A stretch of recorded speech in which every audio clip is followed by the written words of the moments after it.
Muito bem, nós temos falado nesses dias sobre avivamento pessoal. E hoje eu tenho a alegria de ter comigo aqui uma das pessoas que me influenciaram profundamente no meu avivamento pessoal. Na verdade, eu tenho a alegria de apresentar para vocês minha mãe na fé, a pessoa que me ganhou para Jesus. Muitos de vocês que fazem parte aqui da Vida Plena conhecem um pouco dessa história, quando essa mulher parou por uma criança de 12 anos e, de fato, entregou uma mensagem do Evangelho. Eu abracei essa mensagem e Deus realmente foi bom nesses últimos anos. Por isso, com maior honra, eu tenho a alegria de apresentar a vocês Pastora Lucélia. Tudo bom? Graça e paz. Estou aqui também dizendo ao pastor Márcio, olha, estou muito feliz.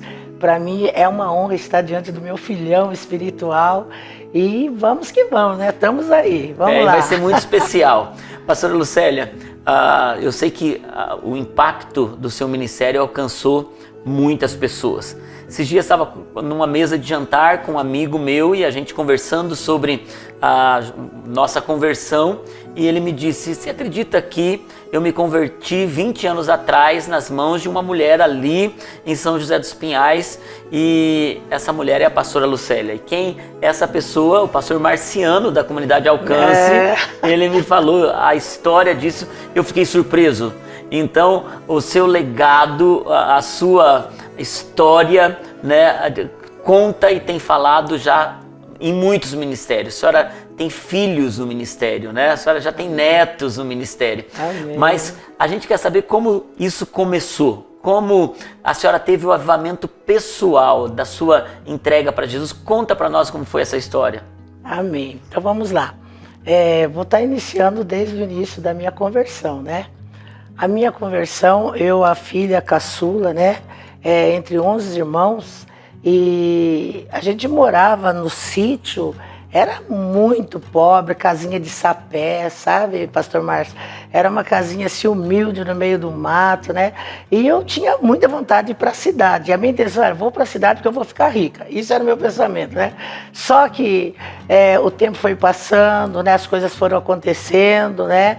E os anos foram se passando. E quando eu já me encontrava adulta, né?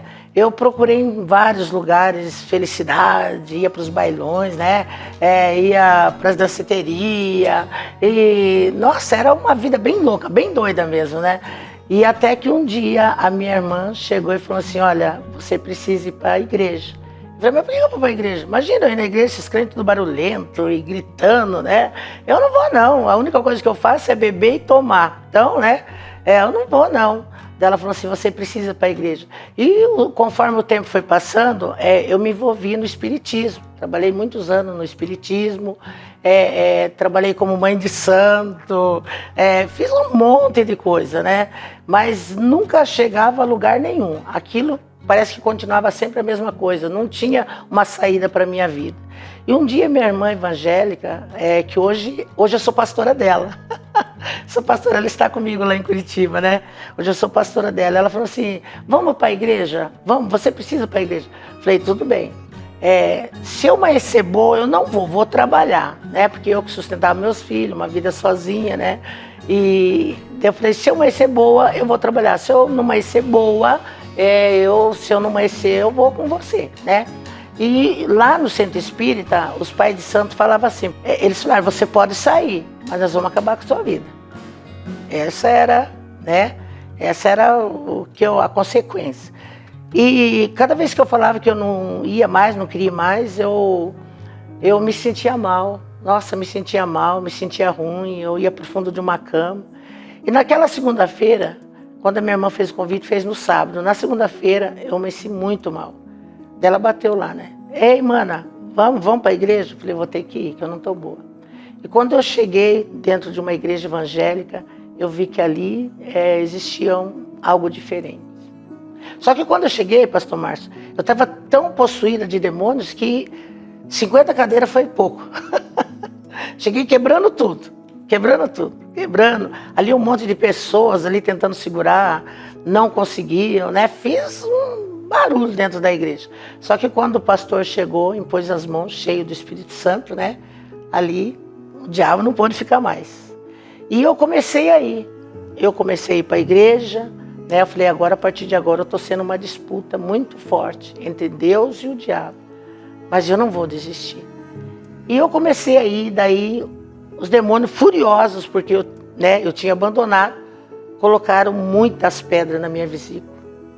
E quando eu fui operar pela segunda vez, o médico falou assim para mim, você vai ter que operar. Já tinha operado a primeira vez, você vai ter que operar, porque tem muitas pedras escondidas e nós não estamos achando. Aí o diabo falou, o inimigo falou no meu ouvido, dessa vez nós vamos te matar. Dessa vez nós vamos te matar. E eu cheguei em casa, falei para a Franciele, minha filha mais velha, né? Eu falei para ela, mãe está indo operar, né? Mas fica tranquilo, que agora a mãe já aceitou Jesus. E eu fui. Chegou lá de manhã, eu comecei a ler a Bíblia, porque eu já tinha aceitado Jesus, nova convertida. A enfermeira falou assim, você está lendo a Bíblia porque você é evangélica, cristã, ou porque você está com medo? Eu falei, as duas coisas.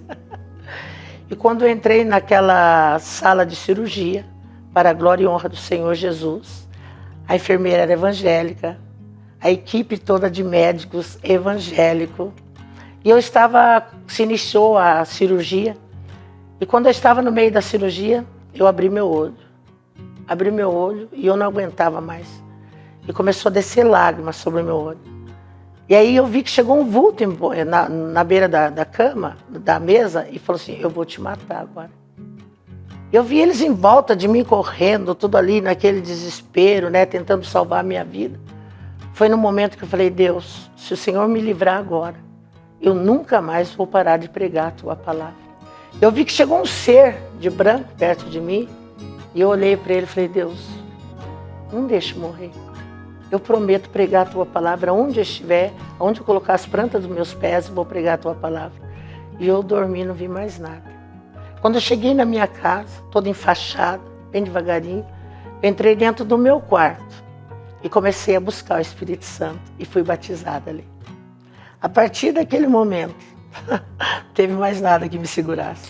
A senhora já naquela mesa de cirurgia fez um compromisso com Deus. Eu vou pregar o evangelho. E a senhora realmente fez isso, né?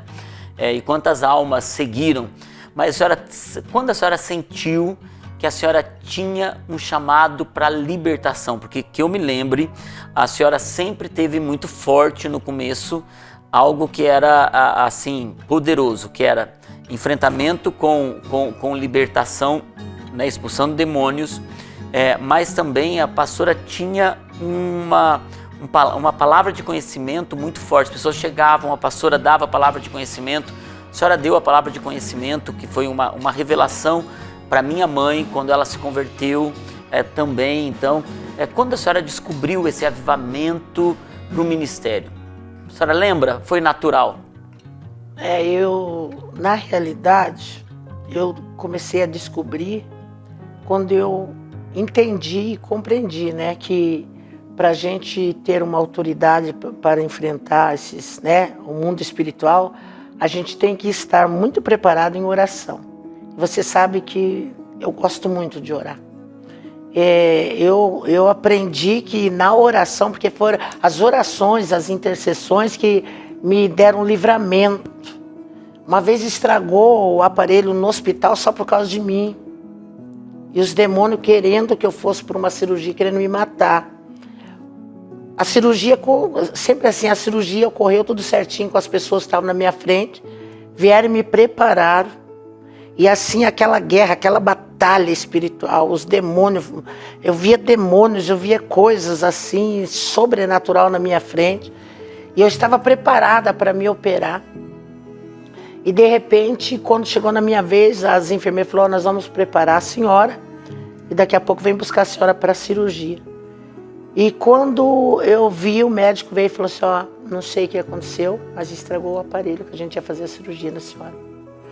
Aí eu corri e vim para a igreja, porque eu gosto muito de desafio, eu gosto dessas coisas. Eu corri e fui para a igreja, cheguei em casa, me arrumei e fui para a igreja. Quando eu cheguei, veio uma mulher de frente comigo e Deus a tomou, né, em espírito, e ela começou a profetizar. Ela falou que se eu tivesse ido para a mesa de cirurgia naquele dia, eu teria morrido. E os demônios se alvoroçaram, querendo me matar, mas Deus entrou no meio desta causa e não deixou. eu tive experiência, daí com o tempo eu pensava, eu vou ter que orar, eu vou ter que consagrar. Eu me lembro que a gente, até com a pastora Sandra e o pastor Mário, a gente fazia 3 dias de consagração. Um ia dormir um pouquinho, descansar um pouquinho, o outro continuava 3 dias sem sair da igreja. E conforme a gente ia se buscando cada vez mais, a gente ia se envolvendo cada vez mais na oração, no jejum, a gente via que as batalhas se levantavam, mas só que se levanta para cair, para não dar certo, né? Quero ver quem pode vencer um homem ou mulher de Deus, né? Que vive de joelho, que vive em oração. Só que o segredo para um cristão é buscar um avivamento. Ele tem que estar constantemente, tem aquele louvor, eu quero voltar no primeiro amor. Não, eu digo assim, eu não quero voltar no primeiro amor, eu quero estar todos os dias no primeiro amor. Todos os dias. A cada dia eu quero me apaixonar, eu estou apaixonada por Jesus, Ele é tudo na minha vida. E é Ele que me dá essa ousadia para mim, não deixar os meus glórias cessarem, independente de qualquer circunstância, o meu sorriso para as pessoas, palavras, alegria no espírito, sabe? É porque a gente escolheu viver uma vida de busca, de separação, de santidade para Deus. Pastora, a oração realmente foi o que te deu esse Força. poder, essa força para o ministério, né? Agora, me conta algumas histórias fortes que a senhora lembra, diz-me assim, poxa, eu passei por esses momentos onde realmente eu vi Deus agindo de forma sobrenatural mesmo. Lembra de alguma história? Conta pra gente. Eu me lembro certinho que eu tinha vontade de conhecer outros países, né?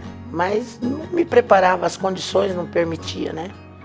E eu por orar muito, né? Eu gosto muito de ficar no altar às madrugadas, deitada no altar, é minha intimidade com Deus, né? E em cima do altar eu tive um sonho. Eu tive um sonho que chegou 3 anjos na minha igreja e falou, vim entregar aqui para você 3 envelopes, 3 passaportes, passagem para você ir viajar. Eu falei, mas eu não sei falar outra língua, a não ser língua estranha. Eles falaram, não tem importância, está tudo preparado. 3 anjos. E eles saíram pela porta. E dali 6 meses, né? Dali 6 meses, eu estava viajando para Londres. Sem falar em outras línguas, praticamente sozinha, porque a mãe do pastor que levou para lá, ela iria ficar lá, ela também nunca tinha viajado, a gente viajou sozinha junto. E eu entrei numa aula de inglês, né? Eu falei, 6 meses vai dar para eu aprender alguma coisa. Não, só ganhei o professor para Jesus e não aprendi nada. Não aprendi nada. A única coisa que eu aprendi, I don't speak English. Eu não sei falar inglês. Mas sei falar em língua estranha, né? Quando eu cheguei lá, eles não queriam me deixar entrar. Eles não queriam me deixar entrar. Lá em Londres? Lá em Londres. O que você veio fazer aqui? Eu vim ficar um tempo na casa do meu amigo. E o pastor Zago, a esposa dele, estava lá do outro lado me esperando. Quanto tempo você vai ficar? Vou ficar 3 meses. Quem você deixou lá no Brasil para cuidar? A minha filha. Quantos ela tem? Tem, acho que 26 anos. Né? Como você vai deixar uma pessoa de 26 anos dirigir uma igreja? Eles começaram a fazer perguntas absurdas. Senta lá. A intérprete passava para mim. Eu sentei, eu abaixei minha cabeça e a lágrima começou a correr no meu olho. Eu não entendia, não conhecia ninguém. Falei, Deus, o Senhor sabe que eu gosto de fazer desafio e eu preciso fazer um desafio agora. Se foi o Senhor que me trouxe eu aqui, neste país, 5 minutos, eu vou ser liberada. Senão o Senhor vai pôr eu no primeiro voo para mim voltar para São José dos Pinhais. Eu não pedi para vir aqui, é o Senhor que me trouxe. Não deu 5 minutos, chegou. Chegou a intérprete com a americana e falou, diga para ela que nós pedimos desculpa, mas a gente tinha que fazer essas perguntas, porque nós também somos mandados, temos autoridade sobre nós, mas que ela está liberada E os amigos dela estão lá do outro lado esperando ela. E eu fiquei lá, tudo direcionado pelo Espírito Santo. Fiquei no apartamento de 8 meninas daqui do Brasil, cada uma desviada das suas igrejas. Enquanto eu fiquei lá, eu pude falar de Jesus para elas. E quando eu voltei, cada uma estava nas suas igrejas. É tão lindo ter essas experiências e ter coragem para falar o que Deus fala com a gente, né? E tem a experiência do meu filho, não sei se você, do que Jesus levou. Essa experiência é muito forte, hein? Meu Deus, não digo todos os dias vem a lembrança, né? Mas eu sou igual aquela leoa, eu tenho que me reservar, um lugar reservado para chorar. Quando eu fui abrir a comunidade Salvos pela Graça, eu falei para Deus, eu não quero deixar ninguém para trás, Deus, todos os meus filhos, tanto que todos os meus filhos são pastores. E Deus falou, então faça um desafio comigo, pelo Maico, meu filho de criação, a qual ele veio para minha casa com 6 meses, um italiano, muito lindo, né? Ele tinha completado 18 anos. E eu comecei a orar e Deus falou, você vai fazer um desafio pela vida dele. E a gente estava em outubro. Eu falei, como que o senhor quer esse desafio, Deus? Ele falou, você vai ficar sem algumas coisas. Você vai ficar sem algumas regalias. A gente, mulher, a gente gosta de se maquiar, né? Ele falou, não, você não vai usar nada, não que seja, mas é um particular. Não quero você vai sacrificar teu corpo. Numa estação, Deus pede algumas coisas pra gente, pede algumas né? coisas. Aí eu fui pro altar, fiz o desafio. Deus falou, você vai ficar por 3 meses sem algumas coisas, sacrifício, e vai orar, e vai trazer teu filho no altar. Falei, Maico, vamos pro altar que a mãe precisa falar com você. Eu falei, Deus está mandando entrar num desafio pela sua vida. A mãe acredita que você vai ser um grande pastor com a mãe. E eu creio que alguma coisa extraordinária vai acontecer nesses 3 meses. Então, eu estou fazendo um desafio para a tua vida hoje. Você vem com os seus irmãos para aceitar o chamado que Deus tem, porque você tem um chamado muito grande nas mãos de Deus. Ou Deus vai levar você, filho. Ele olhou para mim e falou, quem tem a marca da promessa não morre, mãe. E filho, vamos orar? Ele falou, vamos. Ele frequentava a igreja? Ele ia, de vez em quando ele ia. Quando ele queria, ele ia. Quando ele não queria, ele ia para outros lugares. Ele estava nas drogas? Estava nas drogas. Estava nas drogas. E aí, foi passando os meses. Meu filho, você está no desafio, vamos para a igreja. E durante aquele desafio eu tive um sonho. Quando passou 2 meses, mais ou menos, eu tive um sonho. Que eu chegava numa porta, num portão muito grande, e eu apertava a campainha, e vinha uma mulher toda de branco e falava, pois não. Eu falava assim, eu quero vir buscar meu filho, Maico. Daí ela falou, olha lá onde ele está. Ele sentado debaixo de muitas árvores, de um campo lindo, com uma camisa amarela. Ela falou assim, você está vendo ele? Ele não pode sair de perto de nós, porque senão ele volta a ser um drogado. Se você quer ver o teu filho liberto, ele tem que ficar sempre conosco. Eu falei, não, mas eu quero meu filho, agora que ele está se libertando, agora eu quero levar ele, eu quero usufruir o tempo de mãe com ele, eu quero aproveitar. Não, você não pode. E fechou o portão na minha cara. Eu acordei de manhã, falei, filho, vamos orar no altar, porque a mãe teve um sonho, eu não sei se você vai voltar com a tua mãe biológica, não sei se Deus vai levar, mas eu esqueci o desafio que eu tinha feito. Porque a minha intenção era fazer o desafio e ele ir pro altar junto comigo. Eu falei assim, eu tô com o coração apertado, não sei se você vai sair daqui de casa, eu não sei o que vai acontecer, vamos, filho. Vamos para a igreja orar. Mãe, vamos. Peguei e fui com ele orar. Aí a minha filha, a pastora Franciele, 15 dias antes de acontecer, que Deus iria levá-lo, ela teve um sonho que eu abortava uma criança bem loirinha, e ele era loirinho. Ela falou, acho que é o polaco, mãe. Disse que não dava tempo de acudir ele. E aí foi chegando os dias, faltando um mês para completar os 3 meses. A gente orando, e a pastora Franciele falou assim para mim: mãe, vamos orar uma semana na igreja? O coração da gente está apertado, eu não sei o que está acontecendo. Eu falei: vamos. Aí a gente foi orar. Os meus netos me abraçaram e falaram assim: vó, fica tranquilo que esse sofrimento está acabando. Eu falei: uau, acho que o Michael vai vir com a gente para a igreja. Chegou no domingo à noite, chegou no domingo de manhã, a gente almoçou e ele em casa. E como era véspera do Natal, eu falei: vamos ver uma roupa legal assim para você, né, para a gente comprar, filho. Nossa, era a minha vida. Todos os meus filhos, mas ele, por ser adotivo, tinha algo a mais assim para não deixar ele, né? Não deixar ele sofrer. Aí, chegou no domingo de manhã, a gente almoçou e ele deitado assistindo televisão, o rosto dele muito lindo. E eu fui passar, eu falei assim: agora eu vou dormir, filho, né? Vou dormir para a mãe descansar para a noite, né? A gente ir para a igreja. E aí, a hora que eu passei, que eu entrei dentro do meu quarto, o Espírito Santo falou: volta. Eu olhei para ele e falei assim: é desse jeito que Deus quer sempre você. Ele: o que foi, mãe? Eu falei: Deus está mandando te dizer. Aí eu dormi, eu tive um sonho, pastor Márcio, que bem na frente da minha comunidade, era onde lá, você sabe que você foi lá no meu aniversário, né? Conhece lá?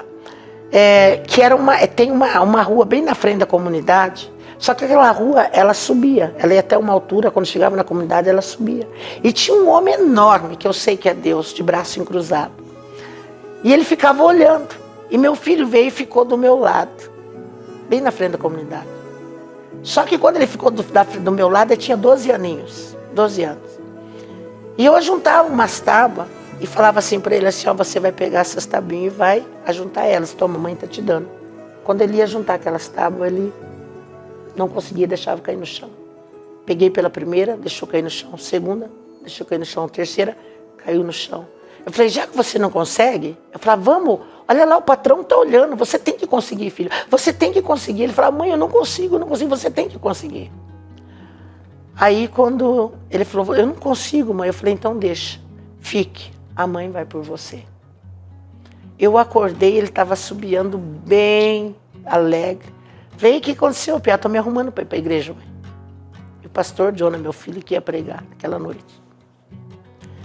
Ele falou: estou me arrumando para ir para a igreja. E ele foi para a igreja, sentou lá atrás.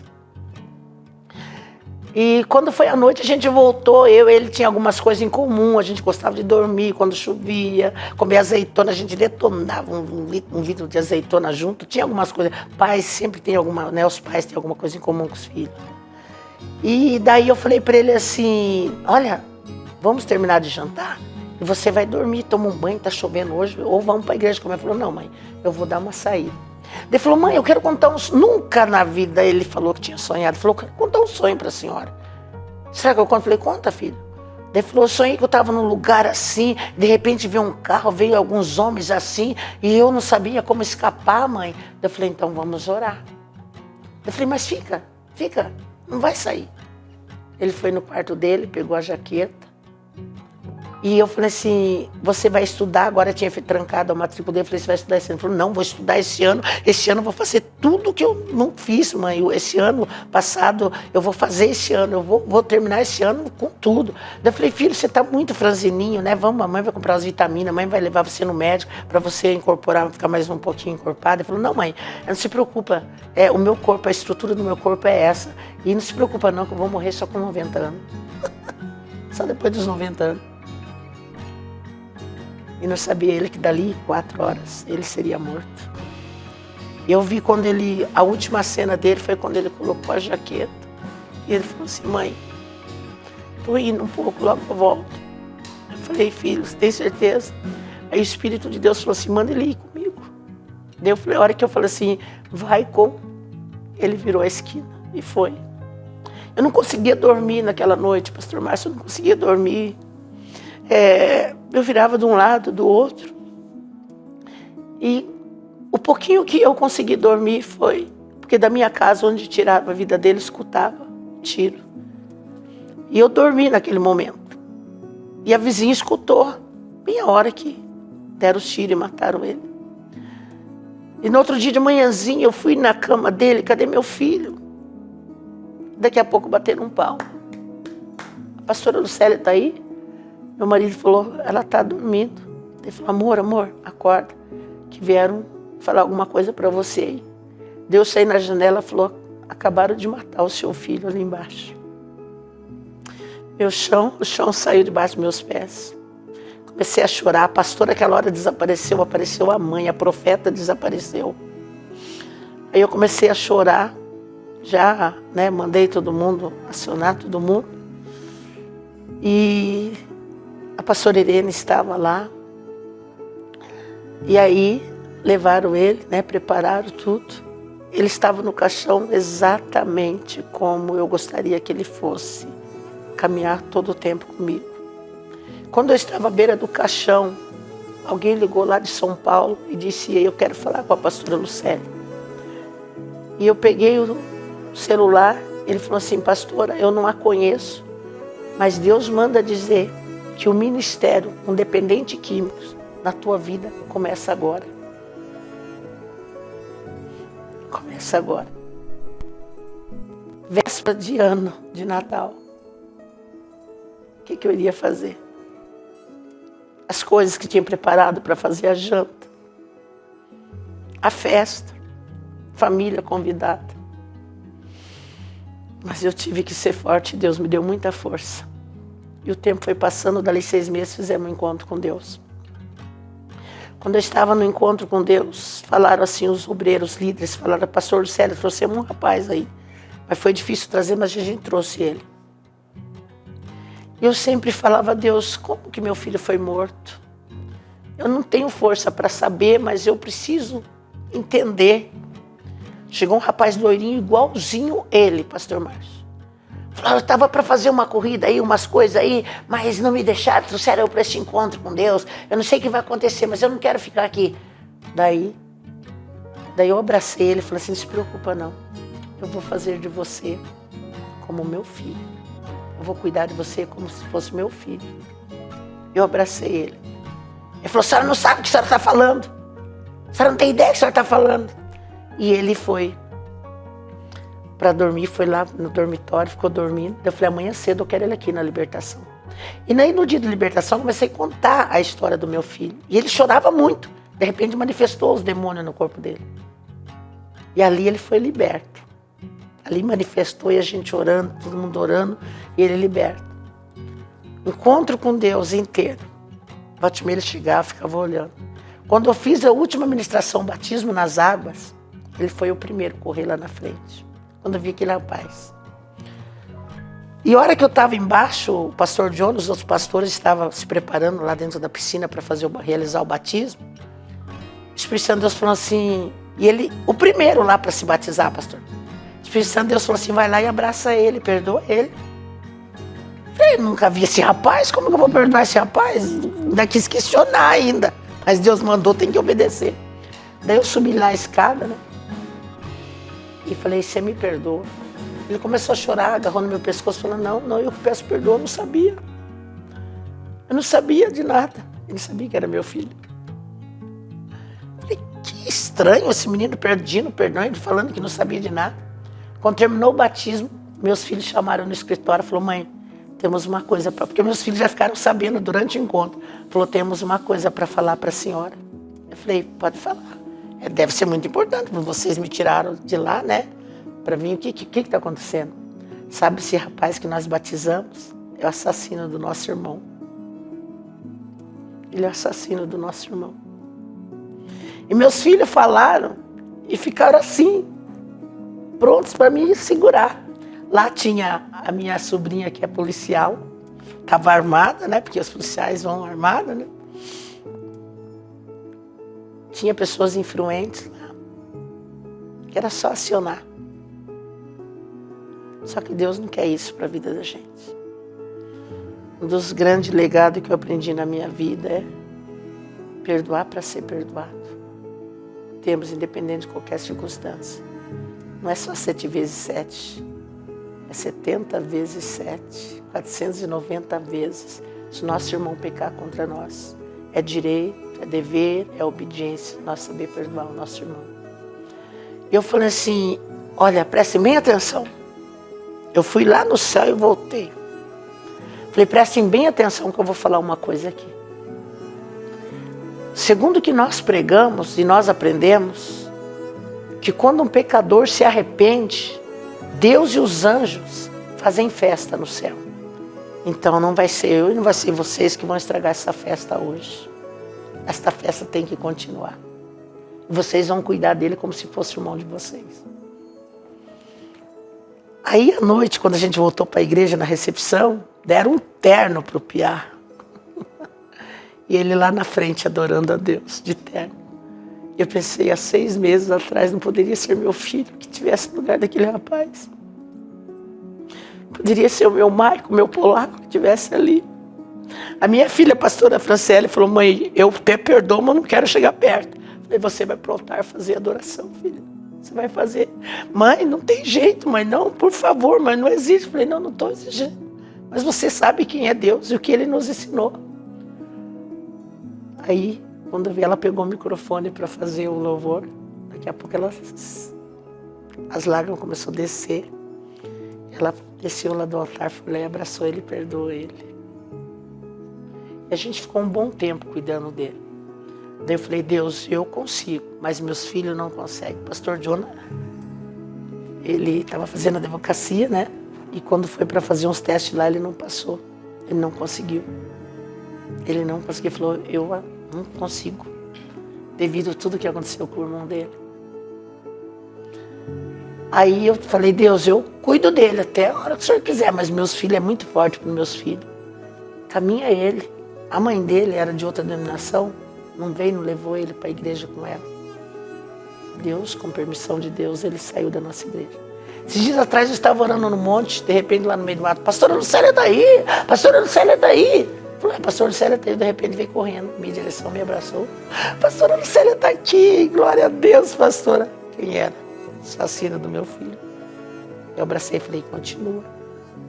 Deus não quer que nada e ninguém estrague a tua história, viu? E é isso. Que legado. Não é só de manifestação de poder, né? Mas é de essência do Evangelho que impacta tantas gerações. Não é só histórias que contamos, né?